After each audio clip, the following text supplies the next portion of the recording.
Hi guys, Jack here. Welcome to All Blood and Sweat. Coming at you with another podcast. Busy.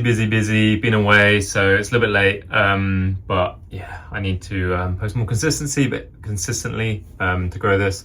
But here we are. I was in Cairo for the Cairo Design Award, which was pretty amazing. The experience was great. Going to Cairo was a real honor, to be honest with you.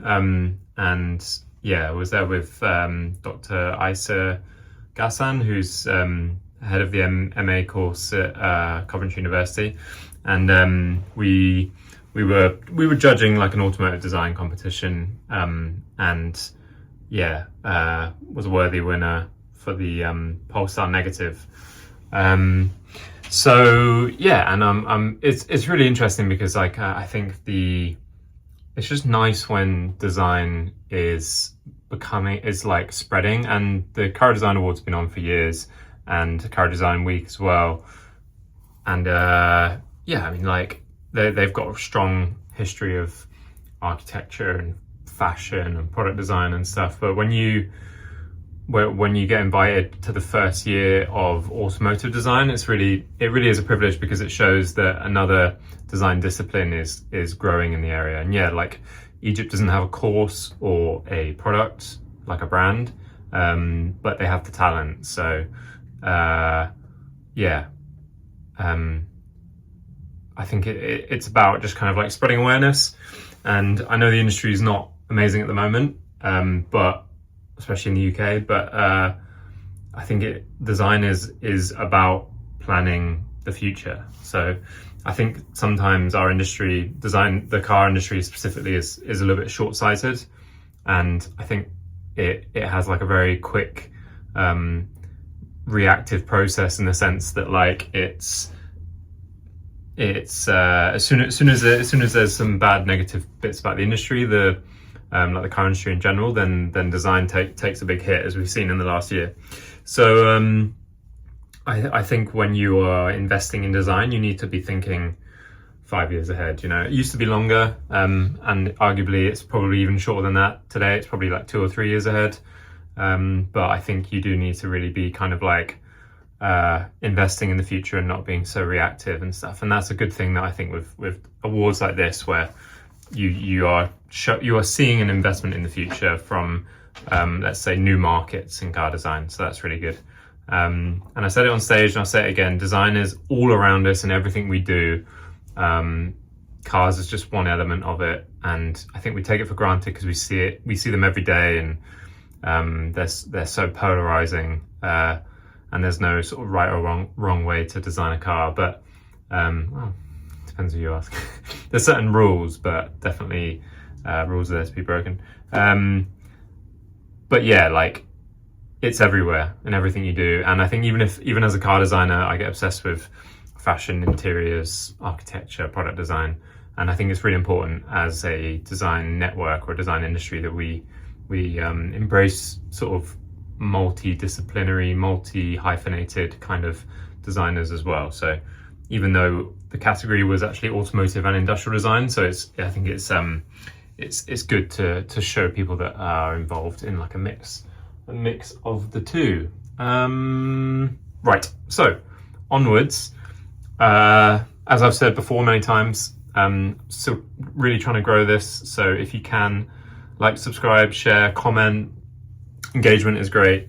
And then I'd love to be in a position where I could do this more often and stuff. So I appreciate the help and support, and I know a lot of you are regulars, so it's really nice that you come back and you engage with the channel. Please, let's get it spreading. So the big thing I want to talk about today actually is the fact that the European Union officially kills the 2035 combustion engine ban. I posted on my page. I'll quickly pull it up actually. Come on, Instagram, load. Why are you not loading now? What are you doing to me?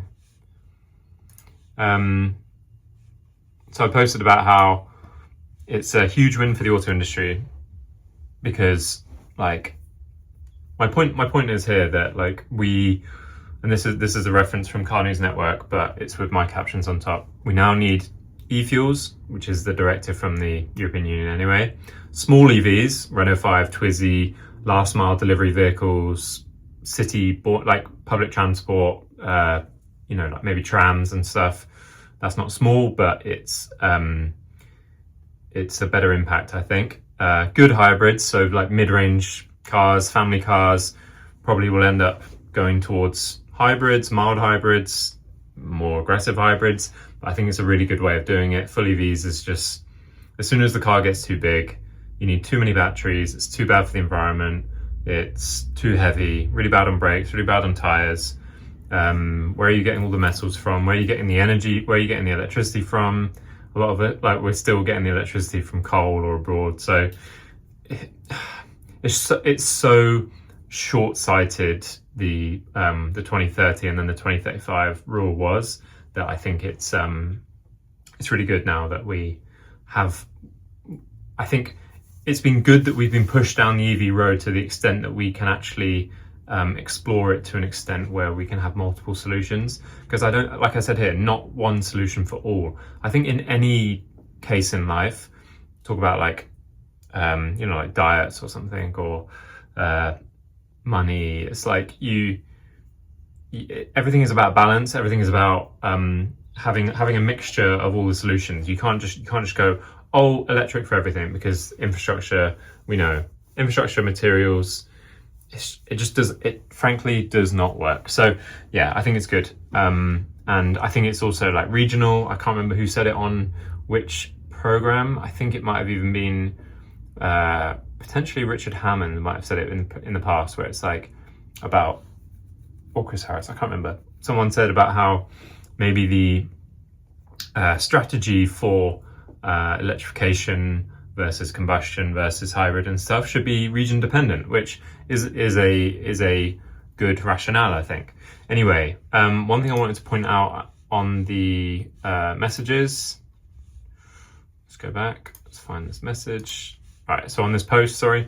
Yeah, so the European Union officially kills 2035 combustion engine ban.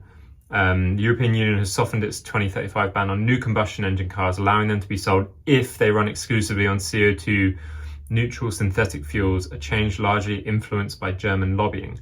Now, the interesting point about this is that the car company, like, since when has a car company had control over what fuel is used in your car? So basically what this is saying is like, we're just business as usual, but it's a push to the industry to, it's more the oil and gas industry then, to invest heavily in CO2 neutral e-fuels. And I think Formula One is going completely e-fuel, synthetic fuel next year. Porsche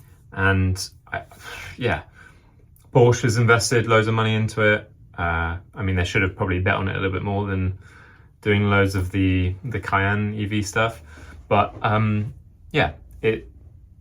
it's a good way to go, but it's like how they say, allowing them to be sold if they run exclusively on CO2 neutral and synthetic fuels. But those fuels, they're the same as like 95 or whatever. So like standard pump gas, it's the same engine. So it's you've got the Bentley blowers that run at Goodwood on the synthetic fuels, the sustained fuel stuff every year. So it's really interesting to see then how are they going to try and police this, if they do, or if it's just a way of like soft launching the fact that they therefore will not have any sort of control over it. Anyway, one more thing. This policy shift has split the auto industry, with electric-focused companies like Volvo and Polestar warning that the delay in mandated EV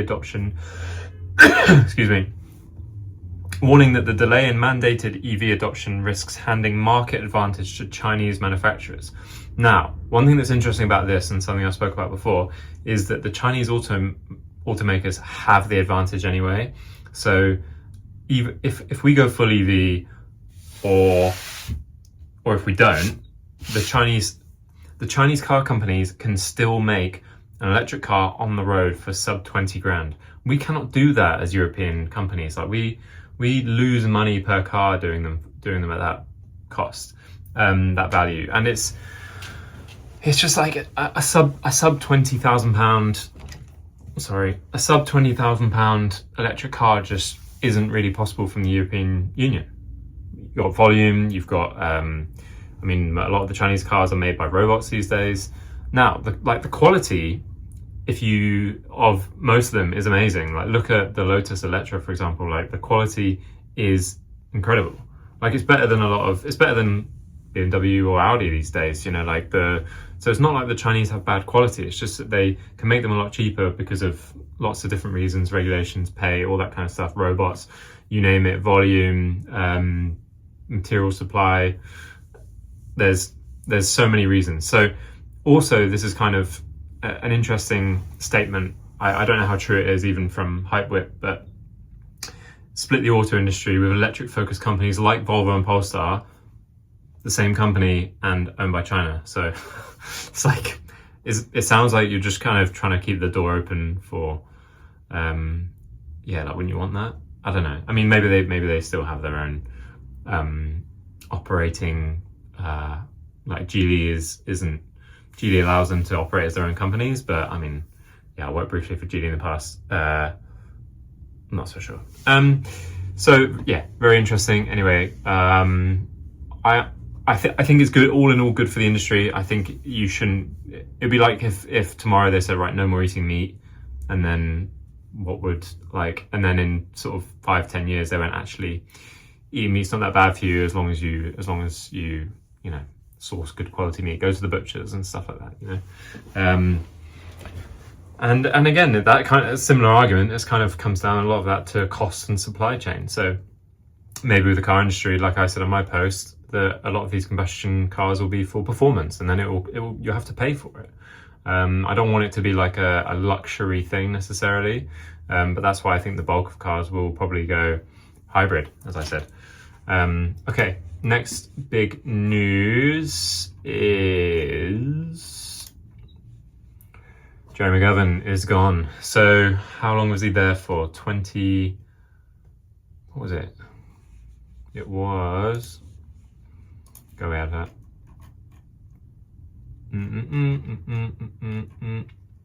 That says over 20 years. Fine, he was at JLR for over 20 years. Never knew he was Coventry born. Probably explains why I love the Midlands so much.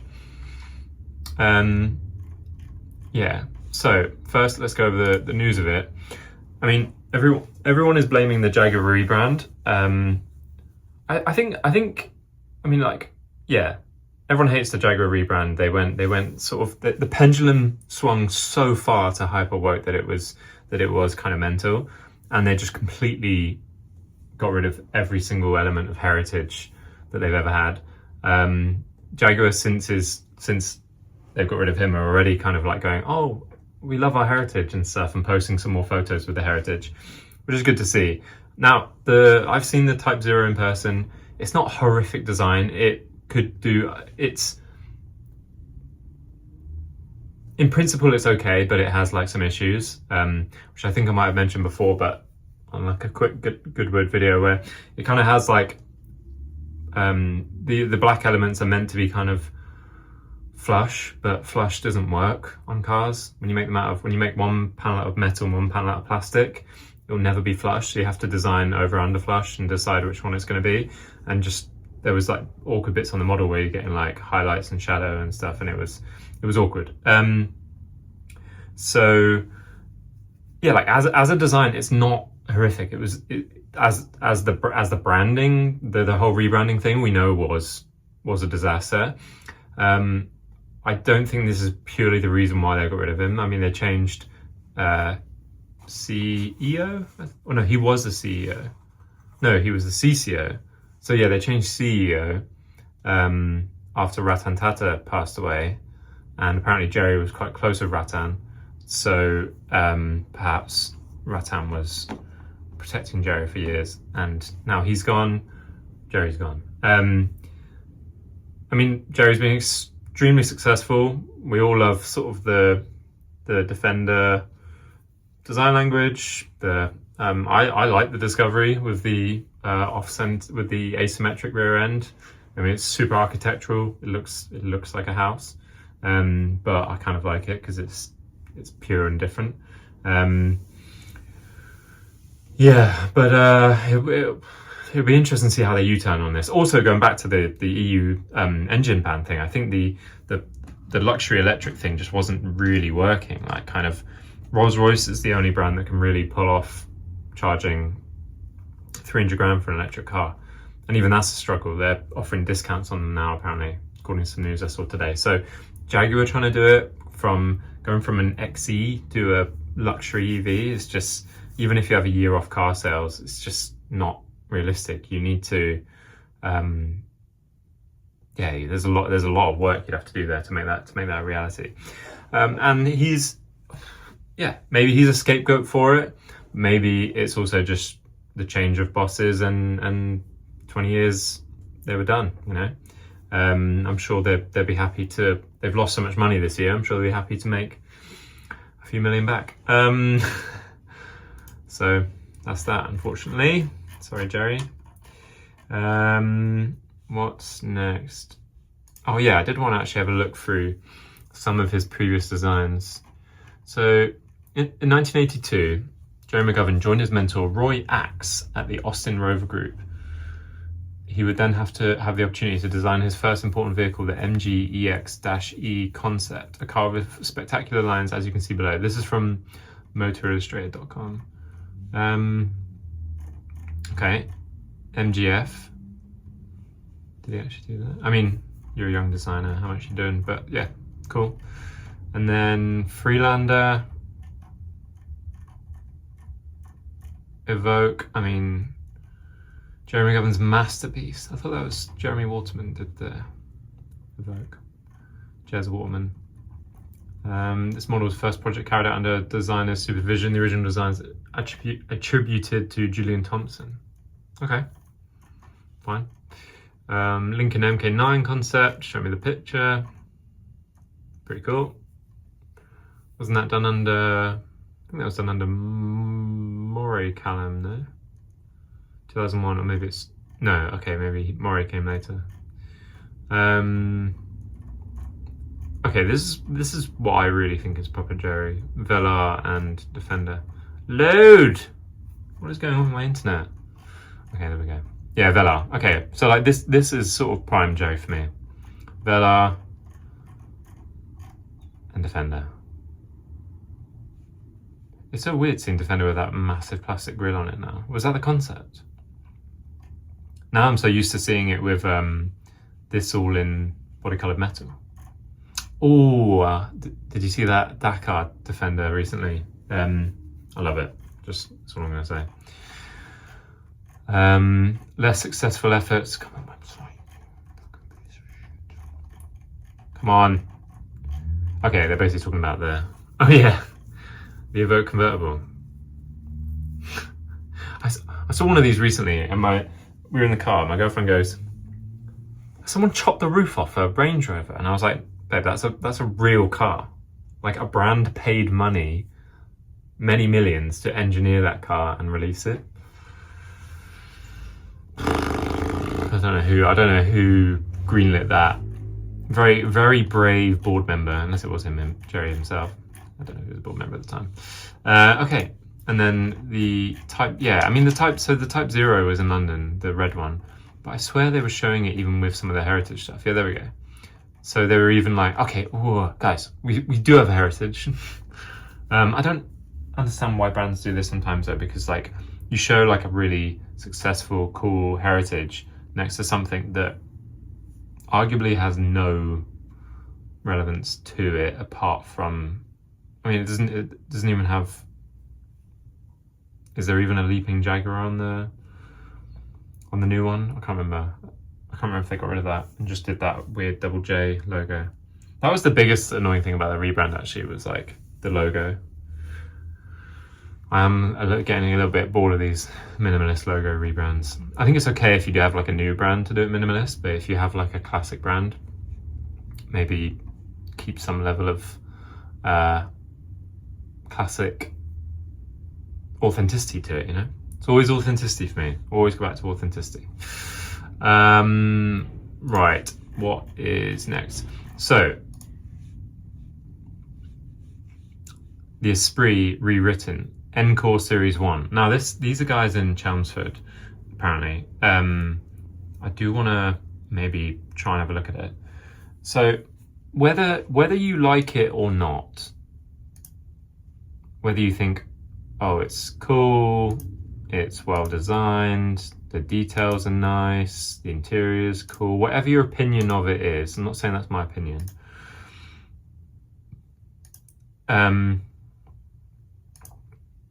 The biggest issue I have with it, which is the same issue I had with the Ring Brothers one, is that you are killing you need a donor car. So you're taking a Lotus Esprit S1 off the roads to make this. And I think Lotus Esprit S1s have got to the point where no matter how bad they are, at some point they'll be worth saving. You know, like even if it's a bit unaffordable to do right now, just keep it tucked away, and at some point it will be worth saving rather than resto modding. Because I mean, the point is modding, right? Like you're putting new suspension, Bilstein dampers, I-back springs, AP racing brakes, billet wheels, Bridgestone, like classic stance, modern hardware. Like you're just putting a lot of off-the-shelf good parts in a car to the extent where it doesn't really look like that car anymore. I mean, you look at that rear end and with those lights, and it doesn't scream Esprit anymore. And then you've got a digital gauges. Like every resto mod at the moment as well has these like off-the-shelf LED front lights.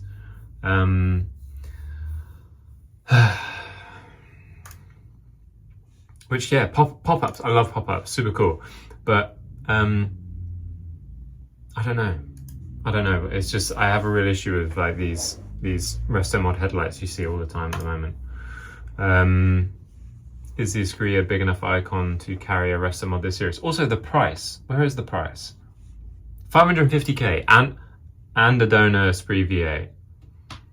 That's a lot of money. Whereas like for similar kind of money, you could get the RML car. Let me show you that. So RML GTH. So you can get one of these, which I went to the RML factory a couple of weeks ago to have a look at them, and the work they do on these cars is pretty amazing. Like they take essentially a new 992 Turbo S and turn it into a car that can lap Nürburgring faster than a GT3, and it's not just like a resto mod where they just replace some bits. It's a full-on engineering project that they've done here. The entire front is a clamshell that opens with the headlights. Like it's pretty amazing to go to that extent, to be honest with you. I was really impressed with it actually. And yeah, I mean, it would be super cool for them to do like a Dakar version or like a spoiler delete long tail version of this, even though the tail's already quite long. But yeah, I mean, like it's got a roof scoop, you can hear the induction noise. It's a really cool product. And you've got an amazing interior from a 992. And then you're like some people might still say, yeah, you're taking a car off the road, but it's a 992 Turbo S, which they're making so many of, compared to a Esprit S1, which we have a limited number of them around. Like, I don't think Turbo S's are limited. Like, if somebody orders one to turn into this, like, it's just another Turbo S on the order books. You know what I mean? And yeah, the interior is incredible. I mean, like Porsche interiors are just so good right now, minus the new Cayenne and stuff. This like 911 with the mix of the digital and analog dials, perfect, absolutely perfect. I love that mix. So yeah, this thing's great, super well engineered. Oh, obviously, like they make complete carbon body, including the doors. Yeah, like the amount of work that goes into one of these is insane, compared to like, let's put some LED headlights and an off-the-shelf screen in a Lotus for the same price. Like, just make your own car. Do what the Oil Stain Lab guys are doing, and just make your own car. I think actually the Oil Stain Lab guys like had a comment on this Lotus as well. Similar sort of reason. But I mean, what these guys are doing is tough. It's hard to do. They're basically engineering a car from scratch. They're not taking anything off the road. They're not taking just a bunch of off-the-shelf parts and whacking it together. I'm sure they're taking some, but yeah, very, very impressive. And it's got 2 drivetrains, so like, talk about hedging your bets. They've literally gone like, oh, what if we have combustion and EV?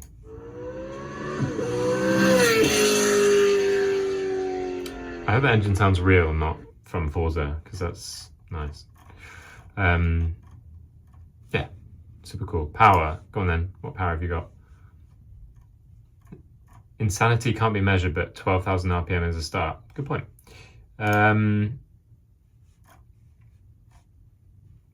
Drag, what am I dragging? Oh, I see. Nice website. Well done. And actually, can I read that fucking thing again? Surprise bitches, we did not expect to love an electric powertrain.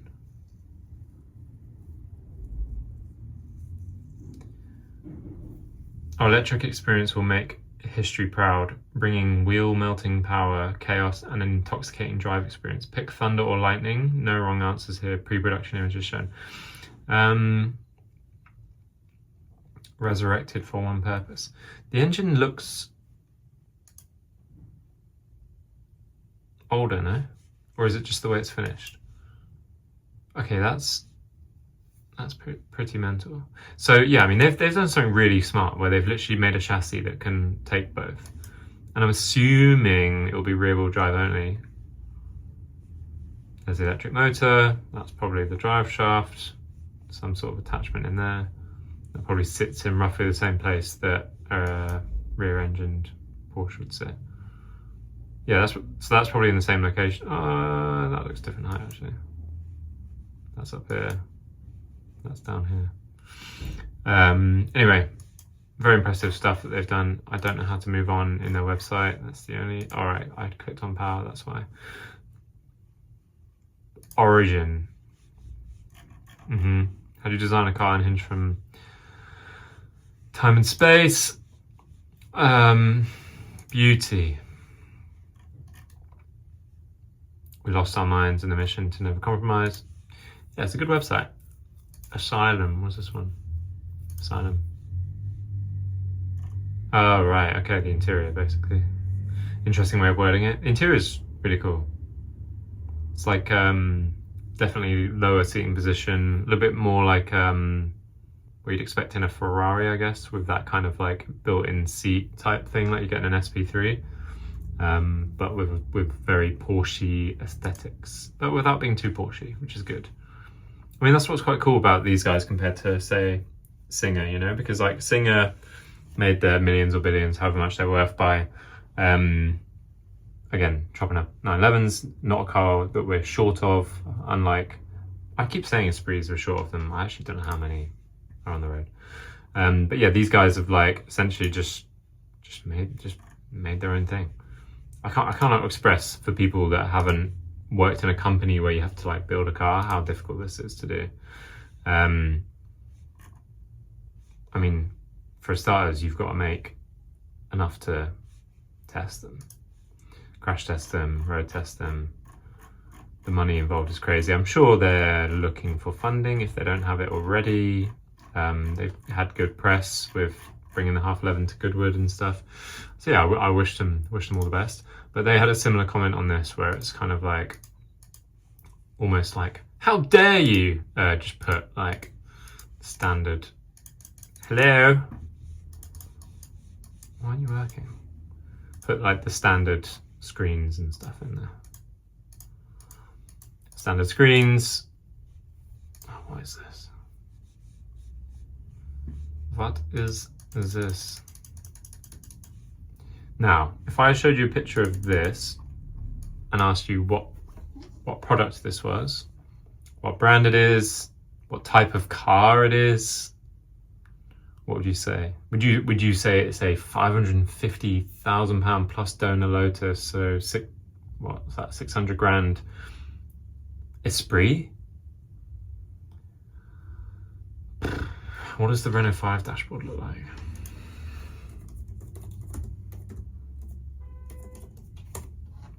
Oh, modern.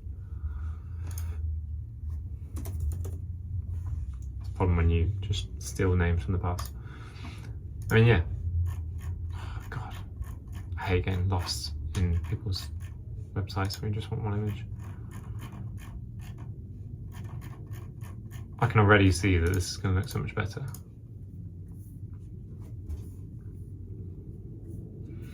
I mean, it looks like a game, sort of like Forza menu here, but this looks more fun, arguably, than this.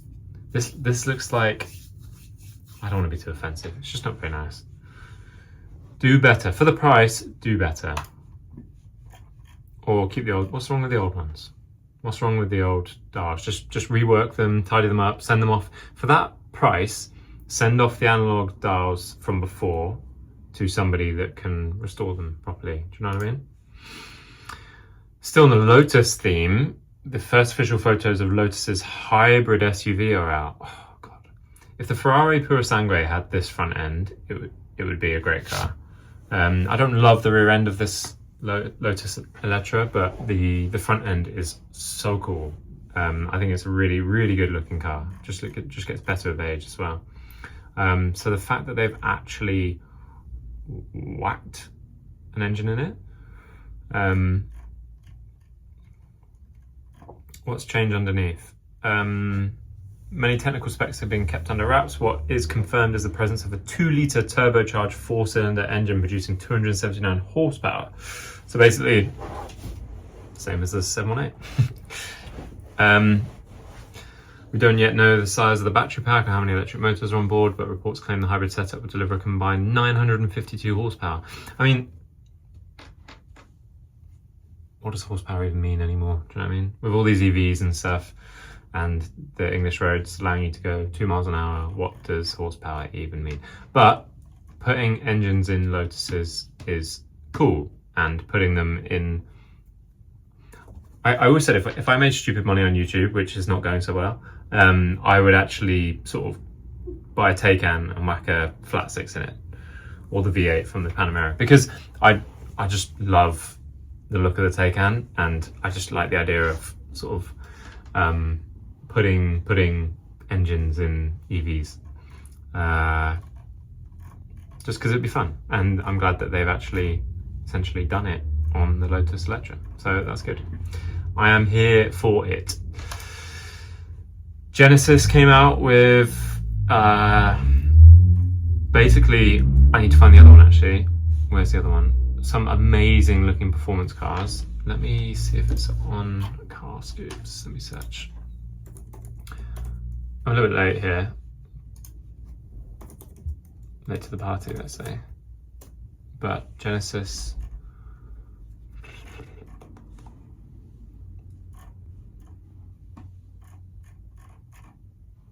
Show all three. Show all three. Okay, let's try this. Genesis just revealed something that could finally take on the Corvette. Yeah, got my vote. Everyone was slamming it for looking like a Koenigsegg. It's like Koenigsegg, like some of the old Koenigsegg's, or the new like Sasha ones, the Gemera and the CC850S, are some of the best looking hypercars on the market in my opinion. So yeah, it's like not an insult. It's like someone saying you look too much like Henry Cavill. Do you know what I mean? Like, oh no. So yeah, the Magma GT concept anyway is going into production apparently. I hope so, fingers crossed. Again, all this new car industry news could only be good for it. I think Genesis is doing so well at the moment. The design is lovely. I don't see a lot of them in this country. I saw more of them when I lived in Germany, like including showrooms and stuff. He added, the car feels instinctively connected to its driver, composed under pressure, and meticulously tuned so that every component serves a single purpose to make performance effortless. Genesis tight-lipped on details, but confirmed the concept has a mid-rear engine layout. It presumably uses a V8, although that's just speculation at this point. I mean, the engine value is up. Somebody go have a peek. Imagine essentially an Audi R8 Genesis that looks like this. I mean, I love an R8, especially the Gen 1 R8s, but this looks mega. And with it, they released this bad boy. Genesis designed the G90 performance wagon BMW Mercedes never dared to do. This thing looks mega auf Deutsch. Look at it. God, I want it. Now, I doubt I have any Americans here. If I do, what's your problem with station wagons? I think Dr. Moreau likes station wagons. But the man has taste. So just look at this thing. It looks amazing. Designed by Genesis. We can tell it's got a Genesis badge on it. No one was looking at it thinking it was Mansouri. What is this bulge at the back though? Or is it just this angle? Has it actually got like a little... No, it's like got a fin on either side on a on like a roof rack. I want to have a look at that. Anyway, as with any proper sports wagon, the centerpiece is reworked roofline and rear profile. Ducktail spoiler rises above full width LED taillights, capped by pronounced roof spoiler. Perhaps that. Beneath it all sits a rear diffuser framing 4 exhaust pipes.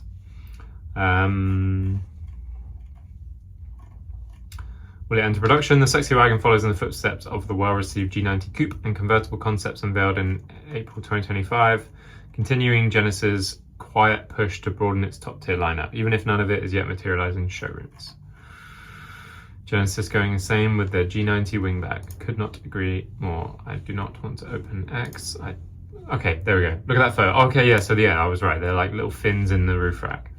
Cool.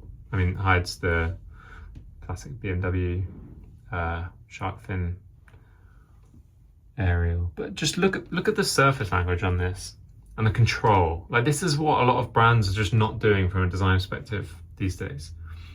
Like, this is what Mercedes should be. Not like Mercedes is just doing weird stuff with shut lines, it's doing weird stuff with some proportion things.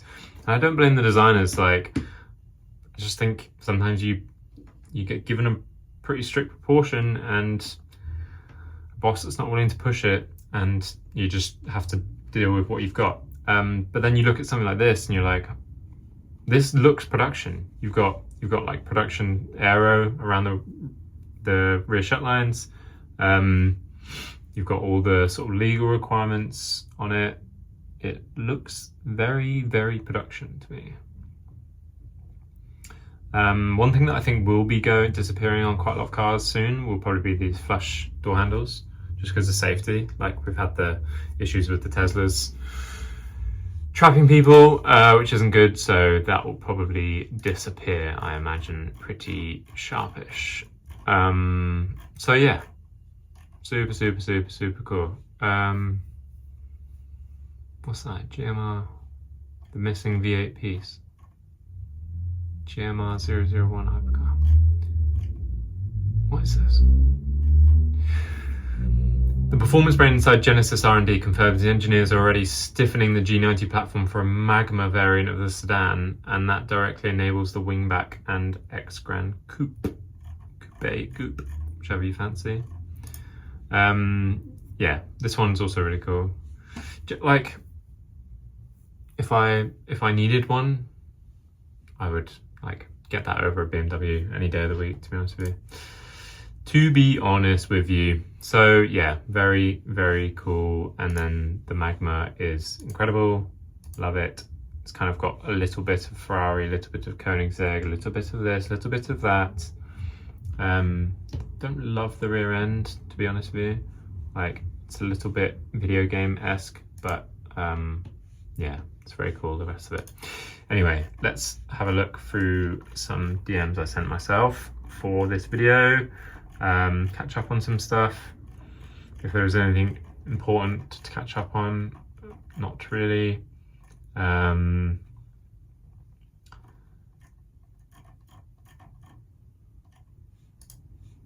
Ford Start concept. Who remembers this? Just epic. J Mays, Freeman Thomas collab, I think, from 2010. Correct me if I'm wrong. Maybe Jordan Bennett. I actually don't remember who designed this. Does it say? I'm trying to speed read. No, but I think pretty sure J Mays was the boss at this time. It's just such a cute little car. And then one of the best things about it, which I don't think they're shown here, is that it had like a really nicely designed engine bay. I've got to show you now actually. Let's see if it comes up with Start. Ford Start concept, there we go. This didn't happen a lot at this time. And it is a bit dated, it's 15 years old, but it's just like, it's nice. They thought about it. They thought about the grey areas. A lot of car designers, a lot of car companies don't consider the grey areas. When I say grey areas, I'm talking like when you open the door and you look at the flange between the inside and outside, that area is often ignored. And I think it should be designed like this. It's like, it presents it. People are gonna open the bonnet, present it to you, rather than having a big piece of plastic, like sort of molded plastic over the top of the engine or around the engine, which we have these days. And in most cars for the last 20 years, like, hey, yeah, it's cool. Very, very cool. What else do we have? A cow is more aerodynamic than a Jeep Wrangler. Whoever thought that was going to be news of the week? And who is also surprised? Jeep Wrangler is literally a cute. Awesome Gen 1 Cayennes. I think I posted them in my story. Baby G-Class spotted. I hope it's basically a Jimny with a Mercedes badge. That's what it should be. Literally, Jimny with a Mercedes badge, but a little bit more power and maybe an extra gear.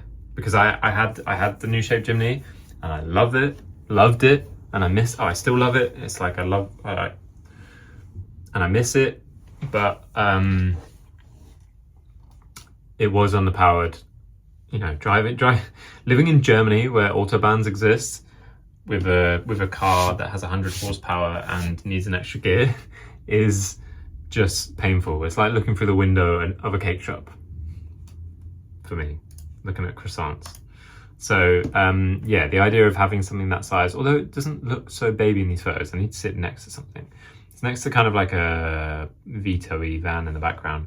So it does look four-door Jimny size actually. What else could it be like? Maybe baby Defender. That's too big. Defender's too tall. GLB maybe. Maybe it's just a boxy GLB, but as long as it's not EV, it'd be cool. Now, when Porsche showed us just how versatile a Porsche can be. This is one of the best things about having a Porsche. Pickup truck, like the storage in a Cayman, for example, is insane. Frunk down to the floor. Still room for a rear boot, room over the engine. I literally like, yeah. When my girlfriend and I moved house, we absolutely loaded up the Cayman. We had a Cayman and a TT loaded up with stuff. I mean, we did also have a moving truck. This is quite sad. This is also, I hate to be like anti-EV all the time, because I'm not. I do like some EVs and elements of them, but on the same note with some of the resto mods, like taking a car off the road, I think it's also a shame to swap old cars, EV swap old cars, depending on where you live. Sometimes it's a necessity, like California, I imagine, where this is. I'm trying to read where the fire people are from. Anyway, this is an EV swap Porsche that suffered the fate of quite a few EVs. Caught on fire. The car rejected the transplant. Didn't it just? Didn't it just? Now, this shit needs to stop. The little Mercedes GLB is getting a great big wall of screens. To be honest, like, I just think that some of these car companies need to, like, JLR got rid of Jerry after 20 years. Maybe it's time for Mercedes to get rid of Someone they've had for 20 years. We don't want all these screens in the cars, man. Have you ever tried changing something important while you're driving down the road with screens like that? Will the forthcoming Ferrari Electra look like this? No, it will be a box. Where's the slide I need? From the budget. Here we go. A new mileage tax hits electric cars from April 2028. Yeah, fine, it's 2.5 years away, but still. 3p per mile. 1.5p for plugins. That's 3p per mile. That's a lot. That is a lot. That's kind of ridiculous, actually. Again, going on with my TVR comments from before in terms of cars you can import into America. January 2026 is right around the corner, which means it's time to look at the coolest cars that will turn 25 years old and will become legal to import into America. And just to be different, we're going to ignore ones from Japan entirely. So let's have a look. Renault Aventime, awesome. Can really imagine Doug DeMuro driving one of these around. 3 Series Compact.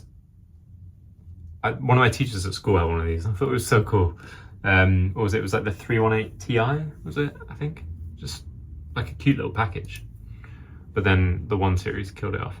I never knew that Clio Sport V6. I never knew they didn't sell this in America, but they're expensive as it is. It's really interesting to know then, like, A, if there's a market for this. I mean, there's definitely a market for TVRs in America because it's like a long 2-door sports car, long compared to a Clio. But is there a market for a Clio V6?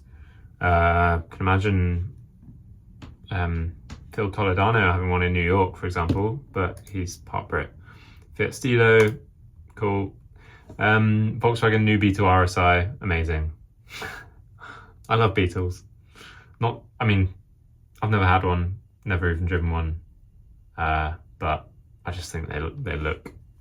I just like them. Especially, I actually don't like this generation.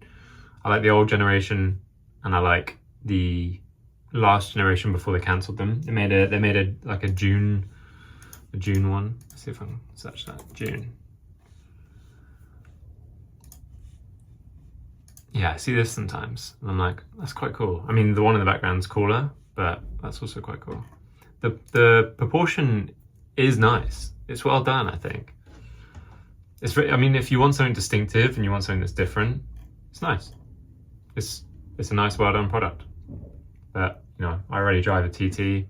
Well, I don't, it's in storage, but I do have a TT and people call that a hairdresser's car enough. So why stop with one, eh? 911 Safari. Okay, here we go. Here's the Genesis lineup. Takes back luxury brand, beating out Porsche. Yeah, it would be great actually if they did offer like if this goes well, like it's kind of like a Ferrari-ish type thing. If they do kind of go for Porsche a little bit and do screw it, do a flat 6 way there. Do you know what I mean?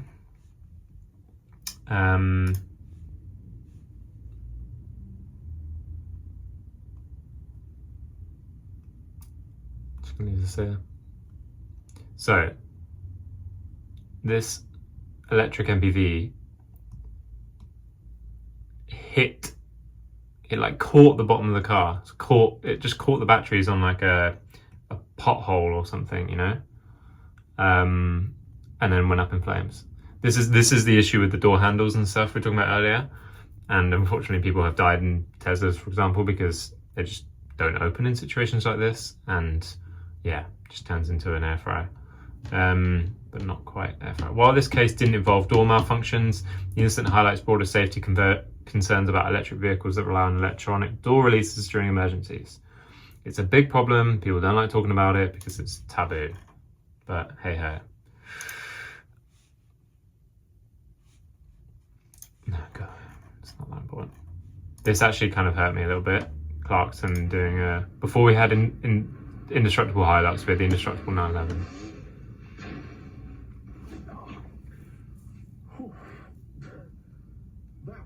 Think about what this is worth now as well. This is painful. Actually, I can't watch it. Let's turn that off. Right. I think I'm almost done. The only one... Okay.